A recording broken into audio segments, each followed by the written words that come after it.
ছোট গল্প হারানো ঘুড়ি। একটি ছোট্ট গ্রামে থাকত রবি নামে এক বালক। আকাশে রঙিন ঘুড়ি ওড়ানো ছিল তার সবচেয়ে প্রিয় কাজ। একদিন সে নিজের হাতে তৈরি একটি সুন্দর ঘুড়ি নিয়ে মাঠে গেল। ঘুড়ির রং ছিল লাল, আর তার গায়ে লেখা ছিল স্বপ্ন ছুঁয়ে দাও। বাতাস বেশ জোরে বইছিল। রবি ঘুড়ি ওড়াতে ওড়াতে এতটাই মগ্ন হয়ে গেল যে টান এত জোরে দিল ঘুড়ির সুতো ছিঁড়ে গেল।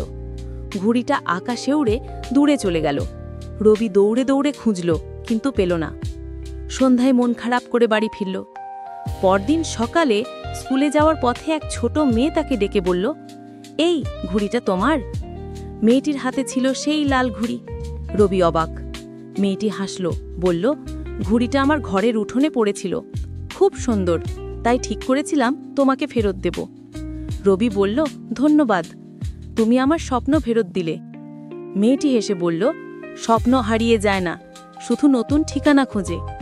সেই দিন থেকে রবি আর মেয়েটি হয়ে গেল সবচেয়ে ভালো বন্ধু।